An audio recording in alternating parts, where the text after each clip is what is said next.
Daripada berusaha melarikan diri darinya, jalan terbaik adalah bergembira di dalamnya. Jangan sedih, jangan galau, jangan malu, jangan gentar kalau kita sendirian. Karena memang kita lahir dulu sendirian, nanti mati juga sendirian. Kesendirian itu memang fakta, kasunyatan. Tapi kesepian tidak.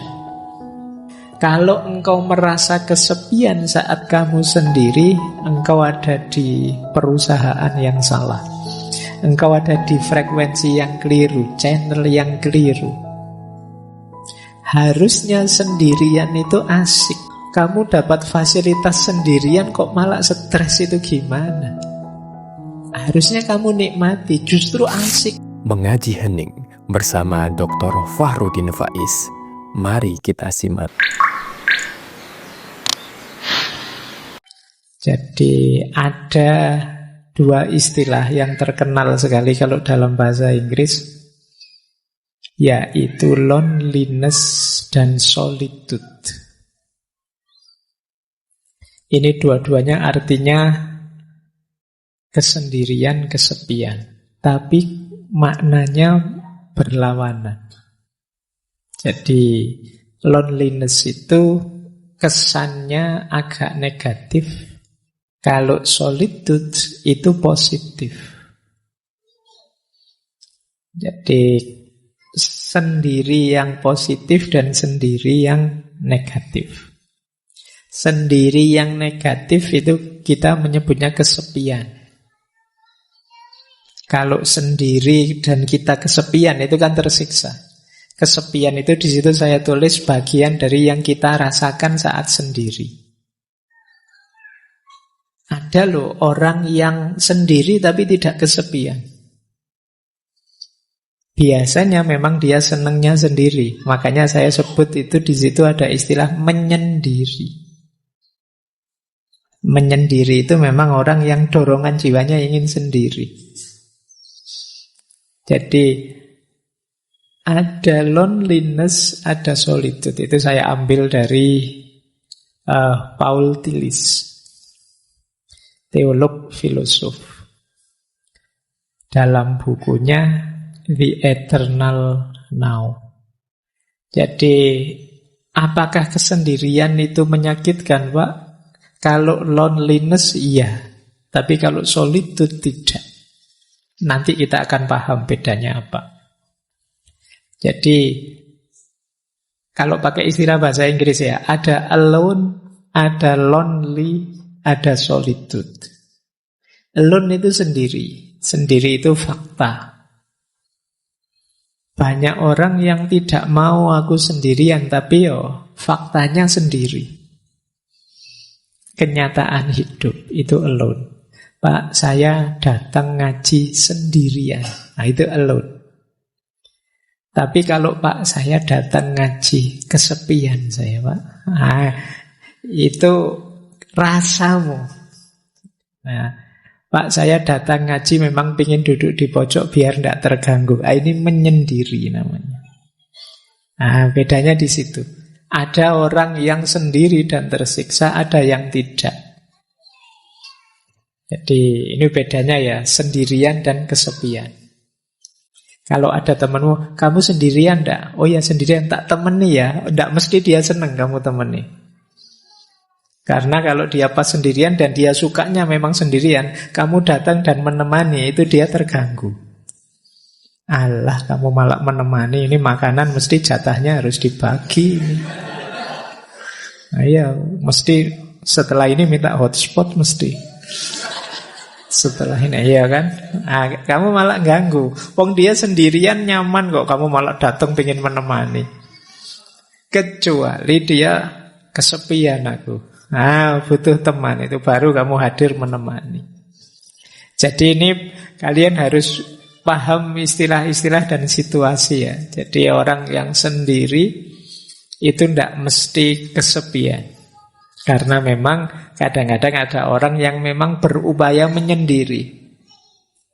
Jadi mungkin ngaji misalnya pengennya di pojok-pojok di luar-luar sana. Ngapain kok pengen menyendiri? Rokok saya tinggal Separuh Pak, kalau gak mojok nanti duduk banyak teman habis. Nah, jadi tidak selalu orang itu tidak suka dengan kesendirian. Ada juga yang memang mencari kesendirian. Ya dalam situasi tertentu nanti ada banyak sekali situasi-situasi yang perlu kita dalami. Baik, jadi ini dasarnya ini ya, nanti kita membahas ini antara yang positif dan yang negatif. Antara sekedar sendirian dan yang tersiksa oleh kesendirian namanya kesepian, atau orang yang memang sengaja ingin sendiri. Hari ini banyak yang pakai istilah me time. Oh, berarti ini waktunya buat aku saja. Aku tidak pengen diganggu, tidak pengen. Pokoknya yang aku suka saja menikmati hidupku, diriku sendiri. Baik, kita lanjutkan wawasan selanjutnya. Nah, ada banyak pandangan yang menyebut bahwa hidup ini hakikatnya memang sendirian. Jadi kondisi dasar kehidupan manusia itu sendirian. Mungkin teman-teman pernah dengar semacam peribahasa, kita lahir sendirian, hidup sendirian, dan mati juga sendirian. Berarti hakikatnya sendirian hidup ini. Kondisi murni dasar manusia itu sendirian. Tapi kan dalam kenyataannya kita berhubungan, Pak. Kita berinteraksi dengan orang, Pak. Nah, interaksi dan hubungan itu kalau sendirian tadi yang hakiki, berarti interaksi dan hubungan itu sifatnya artifisial. Jadi sifatnya tidak hakiki. Tidak ada hubungan yang tidak berpisah. Semua hubungan, semua relasi pasti pada saatnya berpisah. Berarti memang hakikat hidup ini sendiri.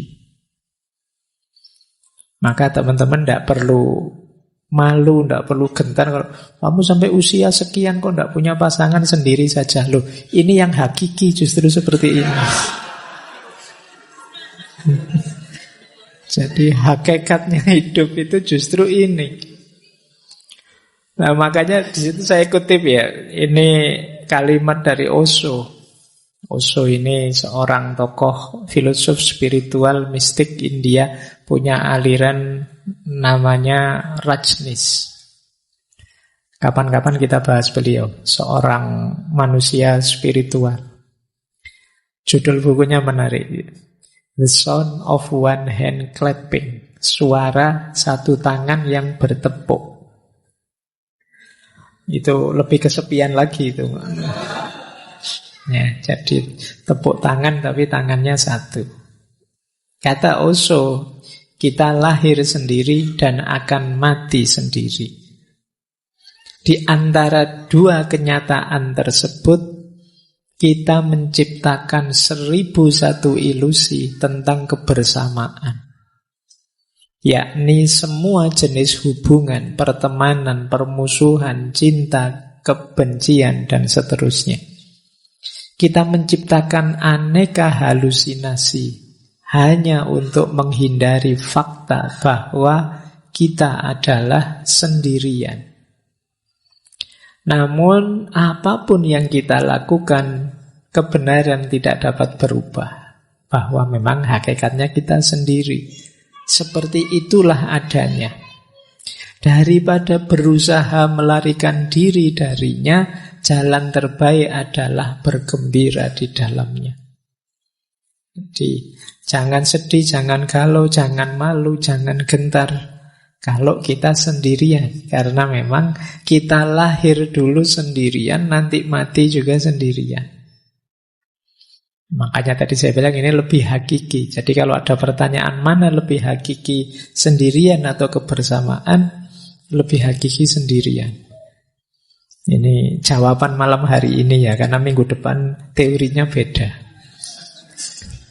Jadi makanya tadi saya bilang, yo kamu nikmati teori demi teori, nanti cari yang paling cocok untuk hidupmu.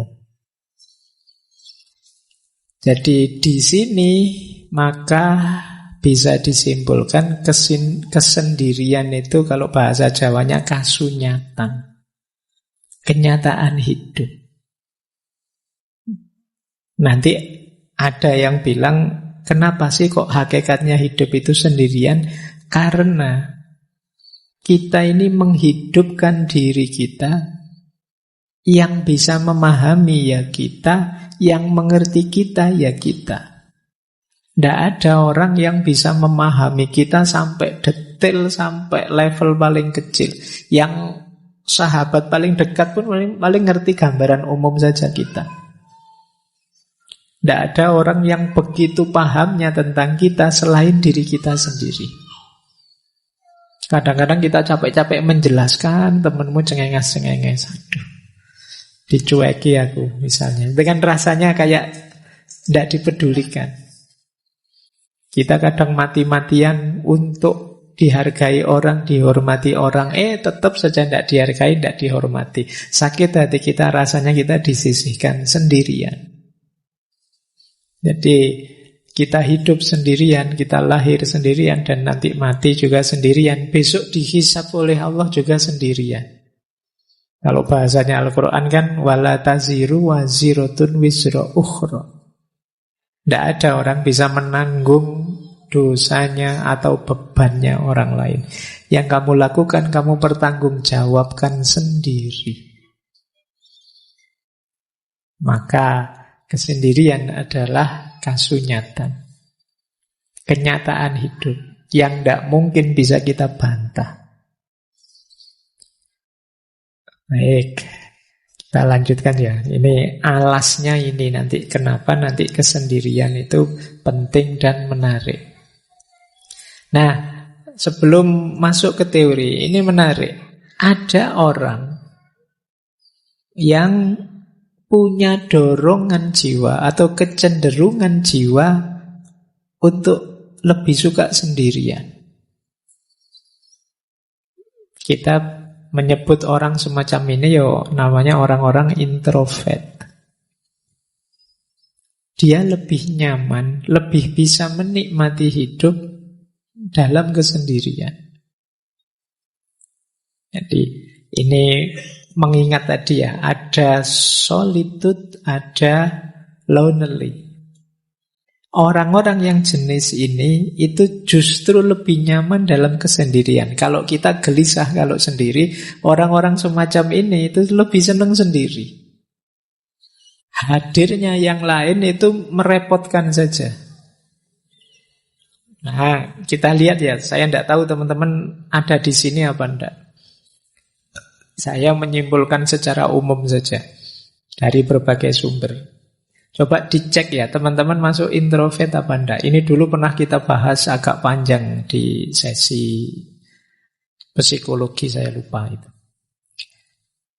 Yang pertama begini, kalau teman-teman merasa berinteraksi dengan orang itu capek, lelah saya Pak melayani teman-teman itu.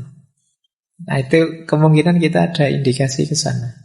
Karena orang yang ekstrovert itu senang, gembira.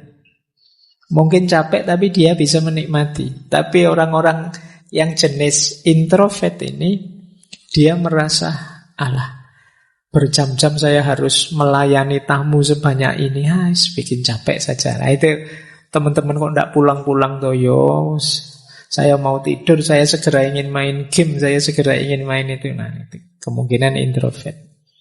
Yang kedua, circle-nya kecil. Orang-orang yang senang sendirian itu biasanya circle-nya tidak banyak. Temannya 1, 2, 3 dan hanya itu saja. Lebih suka menghabiskan waktu sendirian. Orang semacam ini self-healing terbaik menurut dia ya di rumah, di kamar. Kalian kan sering ngajak, yuk healing, yuk jalan-jalan. Healing itu kan selama ini kita mengartikan kemana tuh kayak jalan-jalan kayak. Tapi bagi orang ini healing terbaik itu di kamar. Jadi begitu masuk kamar itu disitulah surganya. Nah kalau ada yang seperti ini mungkin kalian ada jiwanya agak introvert.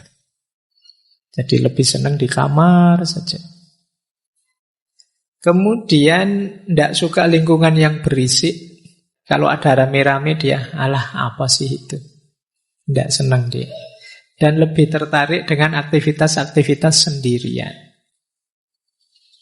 Nah ini indikasinya. Implikasinya kadang-kadang wong karena orang-orang introvert ini juga kan pasti bergaul meskipun tidak intensif. Seringkali orang ini, apakah teman-teman pernah merasakan ini saya tidak tahu, biasanya lebih suka berharap orang lain mengerti dirinya tanpa harus dia capek-capek menjelaskan. Jadi dia pingin, mbok ya temanku itu ngertilah aku. Jadi kok aku diajak jalan-jalan terus toh, ya aku itu pinginnya di kamar. Mau tak tolak itu ndak enak, mau tak ikuti kok ndak cocok dengan seleraku, mbok yo ngerti yo teman-teman itu. Dia memendam rasa ingin dimengerti. Jadi kalau teman-teman yang hadir malam hari ini sering merasa begitu, orang-orang kok ndak paham-paham sih mauku ya, kok ndak ngerti apa yang aku inginkan ya, itu mungkin ada gejala-gejala ke sana. Agak introvert. Saya tidak ngomong jelek ya. Introvert, ekstrovert itu bukan urusan baik buruk atau dosa atau pahala dan siksa, tidak ada itunya. Ini gaya kepribadian saja. Jadi kalau teman-teman merasa capek dengan hadirnya orang lain, merasa orang itu tidak ada yang paham diriku. Nah itu kemungkinan gaya hidup kita gaya introvert ini. Kemudian seringkali mikirnya terlalu lama ketika ingin memutuskan sesuatu. Termasuk ada istilah silent treatment. Jadi coba saya misalnya punya teman ingin menjauh dulu sementara, biar tidak terlalu terpengaruh tapi lama-lama terus jadi tidak akrab lagi sama temannya. Nanti ada yang jenisnya seperti ini. Diajak sangat akrab tidak mau, diajak terlalu intim tidak nyaman dia. Ketemu ya say hello, hai ada apa kabar, sudah makan belum, sudah selesai pulang. Jadi tidak detail-detail sampai akrab sampai gimana. Dia tidak nyaman dengan itu. Jadi ciri implikatifnya kadang-kadang mikirnya lama untuk bisa memahami orang, pingin yakin orang tidak membohongi saya, yakin orang mengerti saya, sampai akhirnya rasanya ya jadi tidak akrab lagi sama teman-temannya. Dan kadang-kadang kecewa dengan dirinya sendiri. Saya itu kok begini ya, jangan-jangan saya itu kurang ramah ya. Jangan-jangan saya itu orangnya tidak enak diajak ngobrol ya, jangan itu. Sering kecewa. Menyalahkan dirinya sendiri. Nah, ini cirinya orang introvert. Kemudian kadang-kadang juga ekspektasinya tinggi pada orang lain. Akhirnya kecewa. Membayangkan temannya bisa memberikan apa, berbagi apa, memberikan apa. Tapi kemudian tidak seperti yang dibayangkan. Kenapa kok dia estimasinya salah? Karena relasi sosialnya kurang.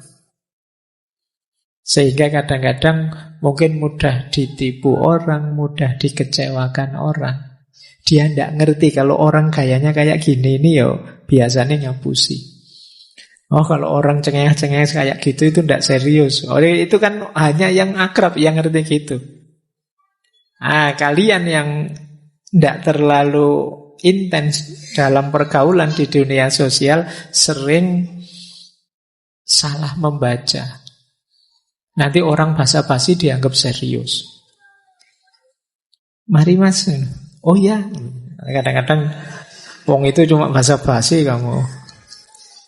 Nanti ada, ayo silahkan. Itu kalau di sini ayo silahkan itu cuma basa-basi, jangan diminum beneran. Nanti ada orang makan, sudah makan? Belum. Nah, itu ya Kalau sopan santunnya sudah makan, sudah silakan lanjutkan gitu. Tapi kalau tidak ngerti ya gitu. Jadi karena tidak terlalu intensif dalam pergaulan, kadang-kadang salah estimasi, akhirnya kecewa.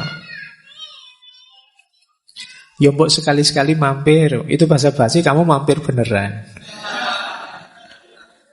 Nah, harus hati-hati karena pergaulan sosial ya punya rumusnya sendiri-sendiri.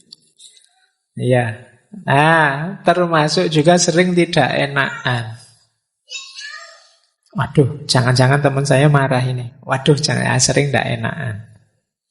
Jadi orang introvert itu karena apa yang dia rasakan tidak terekspos keluar, dia sibuk dengan dirinya sendiri.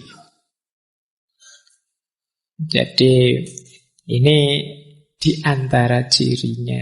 Nah, ada juga variasi unik. Ini sebenarnya ada jenis-jenis introvert tertentu yang khas. Misalnya ada istilah social introvert. Social introvert itu bukan berarti orangnya tidak bergaul, tapi circle-nya sangat kecil. Oh, kalau sudah di circle-nya sih podo, sudah yo teriak-teriak, yo aktif ya. Tapi ganti circle diam dia. Nah, ini namanya social introvert. Kalau sama gengnya, wow aktifnya luar biasa, dia bisa jingkrak-jingkrak, dia bisa balapan motor, dia bisa. Tapi begitu ganti circle, dia pendiam. Nah ini ada, namanya social introvert. Mungkin kalian begitu. Kalau ketemu circle-nya di luar, wah kumat. Tapi begitu masuk circle ngaji filsafat, wah kok gini situasinya, kamu diem kayak orang soleh. Nah, ya itu social introvert namanya. Jadi, kamu aktif hanya di circle-mu. Atau tipe thinking, pemikir. Berbaur sih bareng sama teman, tapi kalau sudah berbaur, diam saja mikir. Kadang duduk di pojok sambil menganalisis, sambil itu. Namanya thinking introvert. Tidak bisa diajak ngomong santai, guyon-guyon. Pokoknya dia mikir, menganalisis sekelilingnya, nonton. Wah, ternyata kalau di kafe ini, ya itu mikir.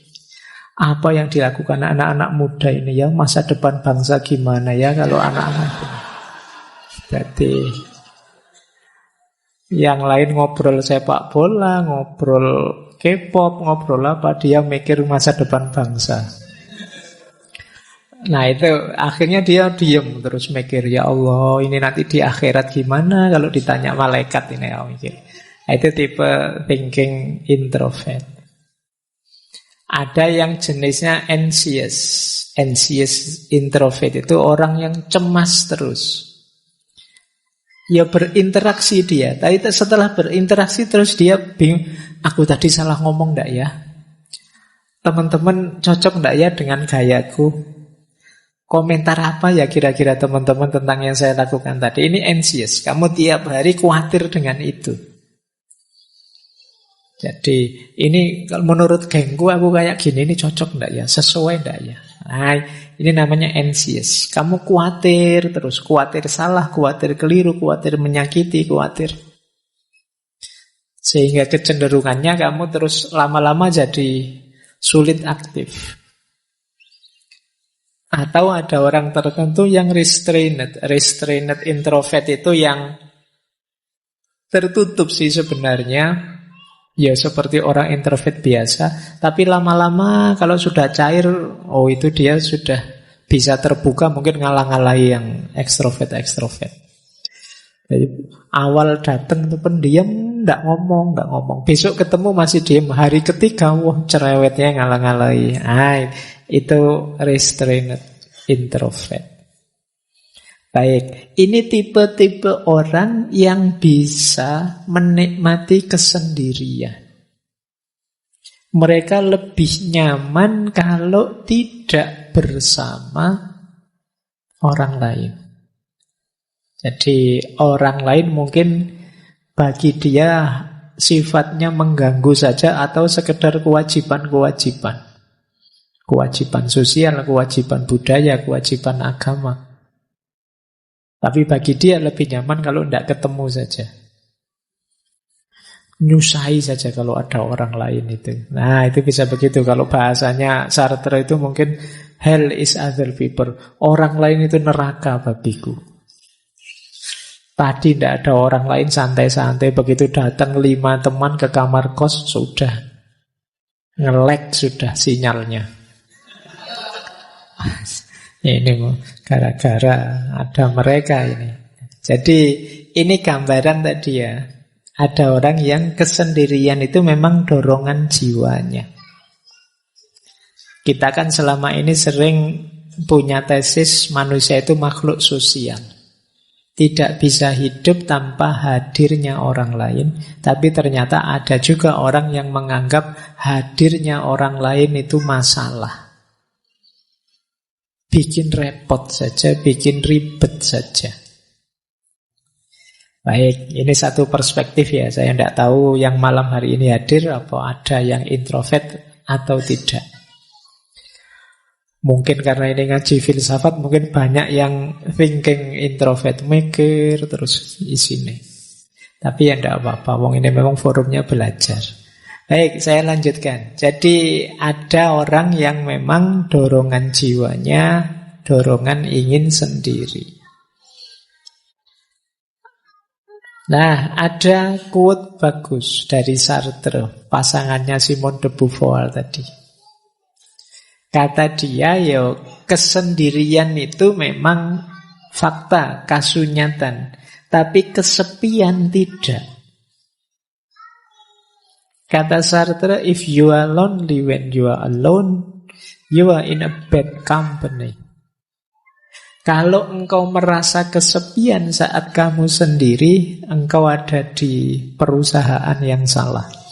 Engkau ada di frekuensi yang keliru, channel yang keliru. Harusnya sendirian itu asik. Tadi loh saya sebut, karena menurut Sartre, hell is other people. Kamu dapat fasilitas sendirian kok malah stres itu gimana? Harusnya kamu nikmati, justru asik. Kamu bisa bebas. Coba ada banyak orang lain, kamu tidak bisa ngapa-ngapain sudah. Jadi misalnya kamu di masjid ini agak sumuk, kan nggak berani tiba-tiba nyopot baju terus, gimana nggak bisa. Kenapa? Ada orang lain. Coba di kamarmu yang pas sendirian, sumuk sedikit ya kamu copot semua bajumu, santai sudah. Kenapa kalau di sini kamu tidak mau? Ada orang lain. Hadirnya orang lain kalau di Sartre itu ya menyusahkan saja, membelenggu kebebasanku. Maka kata dia, if you are lonely when you are alone, you are in a bad company. Maka carilah kesendirian, tapi bukan berarti sendiri itu kesepian. Kamu usiamu berapa kok masih sendirian? Ya tidak apa-apa, saya sendirian. Yang penting kan saya tidak kesepian. Nah, karena sendiri dan kesepian itu dua hal yang berbeda. Baik, jadi versinya Sartre ya, kita memang harus merayakan kesendirian tanpa harus merasa kesepian. Baik, sekarang kita masuk ke tadi kesendirian, sekarang kesepian. Kalau ini yang menyakitkan, yang lonely. Tadi kan ada kesepian, kesendirian. Ini yang bagian kesepian. Ada banyak sekali jenis kesepian. Ada namanya kesepian emosional. Kesepian emosional itu tidak ada hubungannya dengan ada banyak orang atau tidak. Tapi jiwamu memang jiwa sepi. Meskipun malam hari ini mungkin puluhan teman di sekelilingmu, kamu merasa sendirian. Berarti apa? Emosimu yang kena. Kena mental ini sudah. Jadi temennya banyak loh, kok masih merasa kesepian. Ramenya bising di sekeliling, kamu merasa asing sendirian. Ini kesepian level emosional. Ada orang yang seperti ini. Jadi kesepian itu ternyata tidak selalu harus sendirian. Banyak teman pun orang bisa kesepian. Jadi rumusnya ternyata bisa bolak-balik ya. Sendirian tidak mesti kesepian, kesepian tidak pasti sendirian. Mungkin kamu dekat dengan orang yang kamu benci, rasanya tidak nyambung sama sekali dan kamu merasa sendirian. Tidak ada yang mendukung. Atau banyak orang sih tapi saya tidak ada yang kenal, Pak. Ya kamu rasanya kesepian.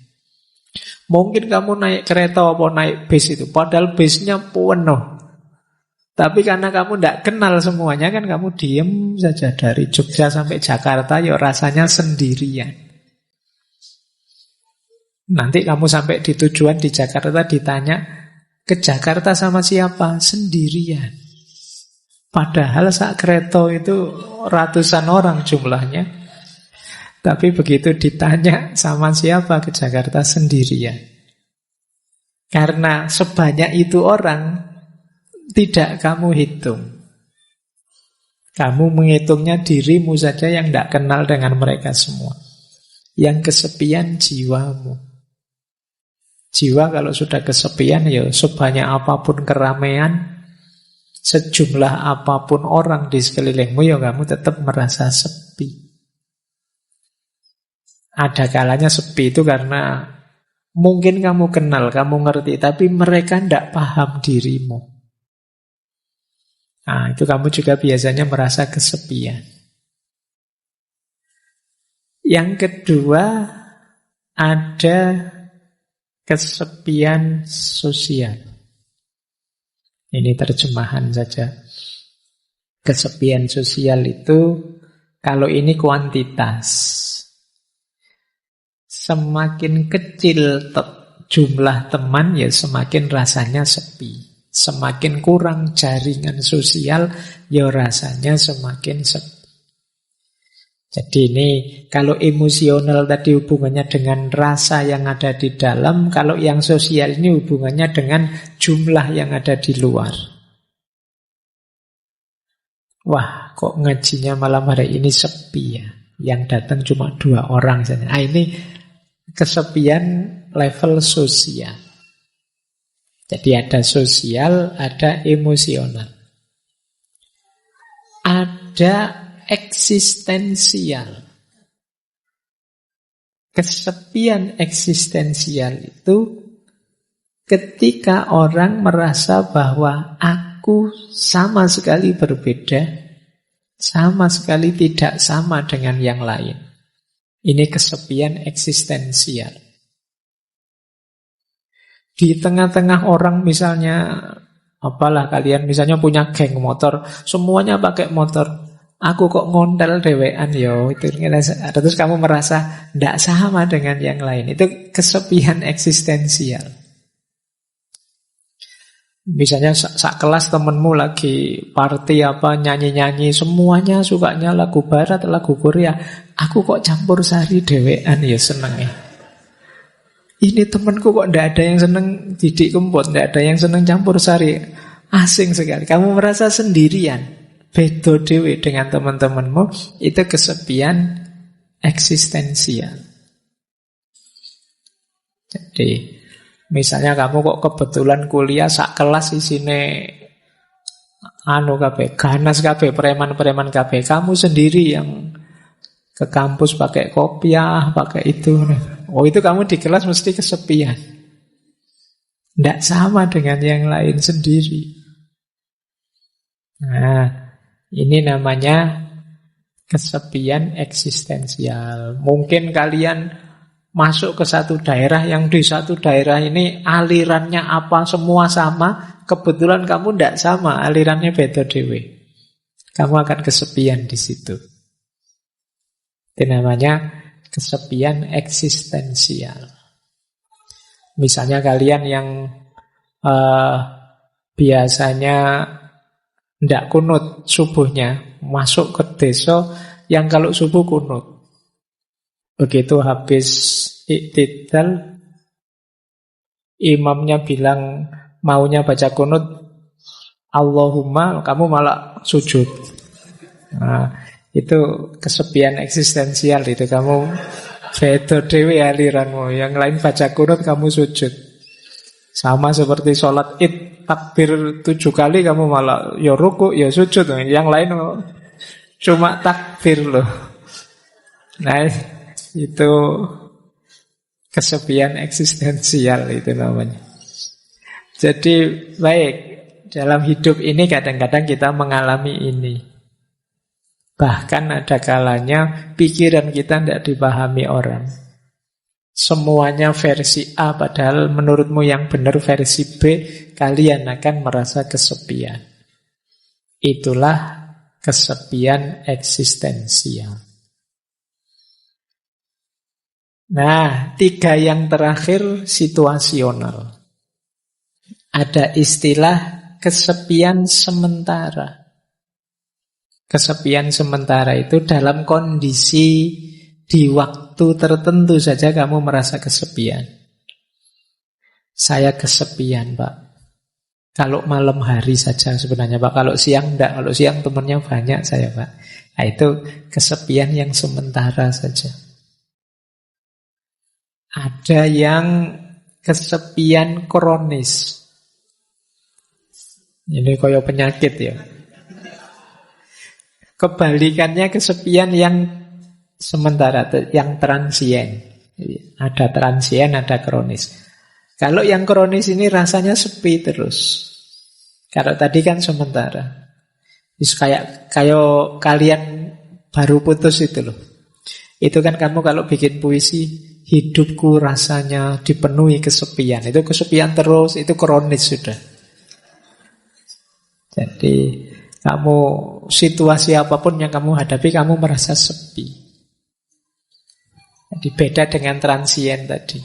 Kalau transien di waktu tertentu saja. Kalau kronis ya ada kesepian situasional. Kesepian situasional itu syarat dan ketentuan tertentu yang membuat kamu terasa sepi. Pak, saya itu kesepian kalau akhir bulan. Kenapa? Uang saya habis. Nah, itu berarti situasional. Saya kalau akhir bulan rasanya sepi. Kenapa? Teman-teman menghindar semua, Pak. Kenapa? Ya mereka tahu kalau saya sudah tidak punya uang lagi. Mereka khawatir tak utangi mungkin. Ini kesepian situasional. Mungkin ada yang merasa sepi kalau pas belajar, pas ingat dosa-dosa muhasabah atau pas apa. Itu namanya kesepian situasional. Jadi dari sini sebenarnya bisa kita simpulkan tidak ada orang yang tidak mengalami kesepian.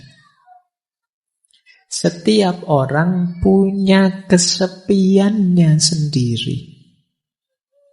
Termasuk orang, mungkin teman-teman ada teman saya ini Pak rasanya ceria terus, senang terus. Mesti dia gembira terus, enggak. Pastikan saja dia pasti punya momen-momen sepinya sendiri. Entah kapan, entah dalam situasi apa. Mungkin saat nilainya jatuh dari A jadi E, rasanya sepi. Atau mungkin pas sakit, atau mungkin pas apa. Meskipun kesendirian itu kasunyatan, tapi ternyata kesepian juga kasunyatan. Karena apa? Karena tidak ada orang yang tidak punya titik sepi dalam hidupnya. Setiap orang punya titik sepinya sendiri. Apakah itu emosional, sosial, eksistensial, apakah sementara, kronis, atau situasional. Jadi, kalau menghadapi Kondisi semacam ini berarti baik kesendirian maupun kesepian adalah sesuatu yang harus kita terima. Jadi jalan pertama untuk menyikapinya, jangan menyangkal. Terimalah bahwa, oh iya Pak, saya kadang-kadang memang merasa sepi. Entah dalam situasi apa. Bahkan nanti di belakang kita masuk ke tema orang yang sengaja ingin menyepi. Dalam agama ini mulia. Jadi yang jelas, kesendirian dan kesepian itu dua hal yang sama-sama eksistensial kita alami dalam hidup kita. Nah, ada yang punya perspektif seperti ini. Punya perspektif bahwa kesepian itu lahir sebenarnya karena ada keinginan untuk dipahami yang tidak terpenuhi. Kenapa kok setiap orang punya titik sepinya sendiri? Karena dalam hidup pasti ada hal di mana kita ingin dipahami dan orang lain tidak bisa memahami kita. Dan kita jengkel, dan kita kecewa, dan kita marah, dan kita merasa diabaikan dan lain sebagainya. Di titik itu kita merasa kesepian. Mau saya gini loh, kok teman-teman itu tidak paham-paham sih. Itu kan kita jengkel. Keinginanku itu seperti ini loh, kok teman-teman tidak peduli sih. Itu kan terus kita jengkel. Di situ kita merasa kesepian. Makanya katanya Carl Jung yang dulu pernah kita bahas, kesepian tidak datang karena tidak adanya orang di sekelilingmu, namun karena engkau tidak mampu mengungkapkan segala yang menurutmu penting. Ada hal penting ingin kita ungkapkan, tapi orang lain tidak paham-paham. Orang lain tidak mau tahu, tidak mau mengerti. Akhirnya kita merasa sendirian.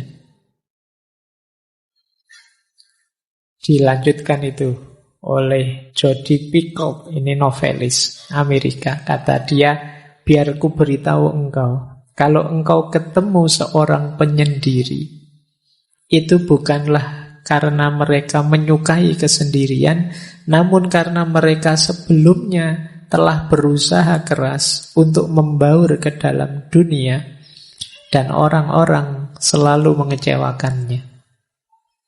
Jadi kita merasa sepi, merasa sendiri ketika orang tidak mau tahu kita, ketika orang mengabaikan kita, ketika orang tidak peduli pada kita. Kita teriak-teriak, mbok jangan maki-maki di medsos, mbok jangan gegeran di medsos, ayo kita rukun. Dan orang-orang tetap maki-maki, tetap gegeran. Di situ kan kita merasa, ternyata suaraku tidak didengar. Ternyata nasihatku tidak diikuti. Ternyata keinginanku tidak dipahami. Di situ kita merasa, nilaiku ini apa sih? Ini jadi sepilah kita merasa itu. Maka teman-teman kalau merasa hidupnya semi, coba dicek. Jangan-jangan seperti yang dijelaskan di awal, kita mematok keinginan terlalu tinggi terhadap orang lain.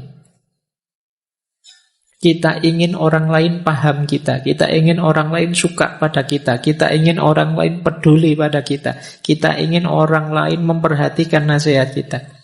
Dan ketika keinginan ini tidak terpenuhi, kita merasa asing, kita merasa sepi. Disitulah Khalil Gibran berkata, rasa kesepianku lahir saat orang memuji omong kosongku dan mencela kediaman kebijaksanaanku. Dia merasa sepi karena kalau saya ngomong kosong yang aneh-aneh yang tidak penting, kok malah dipuji oleh orang. Semuanya nge-like, semuanya suka, padahal itu cuma isinya prank-prank yang tidak jelas. Tapi pas saya serius ngomong yang mantep-mantep atau saya diam dalam rangka bijaksana, orang malah mencelaku. Sekarang kan banyak orang yang mencela kediaman. Mencela kediaman itu maunya semua orang disuruh bersuara. Ya contoh paling mudah, di grup-grup WA itu saya kemarin di semua grup kan isinya innalillahi, selamat itu. Isinya kan banyak itu. Seolah-olah yang tidak mengucapkan dan tidak nulis di WA dianggap sesuatu yang tercela. Padahal mungkin yang tidak ngirim WA itu yang serius berdoa, ngirim Fatihah, mendoakan. Sementara yang ngirim innalillahi ya copy paste atasnya saja. Innalillahi. Ya, tapi lebih dihargai yang copy paste karena tampil. Tidak tampil dianggap tidak ada. Di situasi hari ini begitu. Nah, ini bahan refleksi kita lagi. Jangan-jangan rasa kesepian kita karena kita berharap terlalu banyak pada orang lain. Akhirnya kita kecewa. Akhirnya kita merasa marah, merasa tersisih, merasa tidak dipedulikan. Kalau memang ini masalahnya, saatnya kita berhenti terlalu berharap pada orang lain. Ayo bahagia dengan diri kita. Kenapa? Karena rasa kesepian yang membelit diri kita itu bahaya secara psikologis. Ini saya ambilkan dari satu penelitian yang menjelaskan rutenya orang kesepian. Orang kesepian itu kan mesti akarnya karena kecewa, tidak bisa ngeblend, tidak bisa berbaur dengan dunia di sekelilingnya. Biasanya orang ini terus menyalahkan dirinya sendiri. Kenapa aku kok introvert ya? Kenapa aku kok ndak bisa ramah ya? Kenapa aku kok ndak bisa? Jadi biasanya terus disalahkan dirinya sendiri. Orang tidak menghargai dia, disalahkan dirinya. Orang tidak peduli padanya, tadi disalahkan dirinya. Dia menyalahkan dirinya terus, sehingga akhirnya meruntuhkan self-esteem-nya, kebanggaannya pada dirinya. Kalau orang sudah runtuh kebanggaan pada dirinya, dia akan mengalami stres berat. Saya tidak berani bilang depresi ya, nanti depresi tambah nemen. Orang stres berat itu nanti sistem imunnya kacau, dia mudah sakit, ya karena hormon kortisolnya meningkat. Tidak enaknya di penelitian itu disebut resiko kematiannya tinggi. Nah, jadi ternyata ada korelasinya. Orang yang merasa kesepian, resiko kematiannya meningkat. Di penelitian itu disebut ya, stres berat itu setara dengan merokok 1 bungkus per hari. Bahayanya. Nah, loh. Berarti kalau teman-teman, tapi Pak kalau saya pas stres itu malah ngerokok Pak.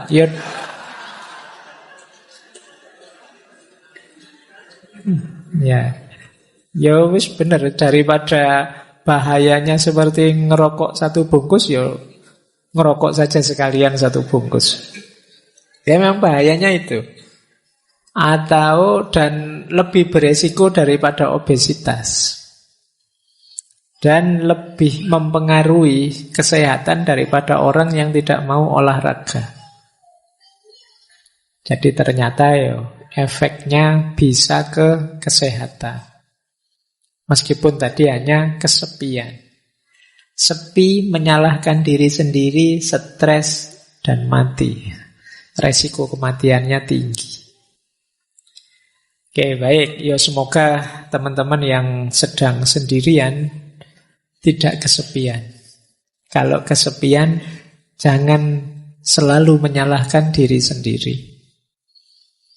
Kesepian tidak apa-apa asal gembira, senang, menikmati. Alhamdulillah ya Allah, aku sendirian, tidak ada yang ganggu. Alhamdulillah sepi sekarang. Tidak repot lagi, tidak apa-apa. Maknai saja secara positif, biar tidak stres. Terima kasih sudah menyimak. Semoga channel Mengaji Hening bersama Dr. Fahrudin Faiz selalu bisa memberikan ilmu, motivasi, dan kebermanfaatan. Salam sehat dan bahagia.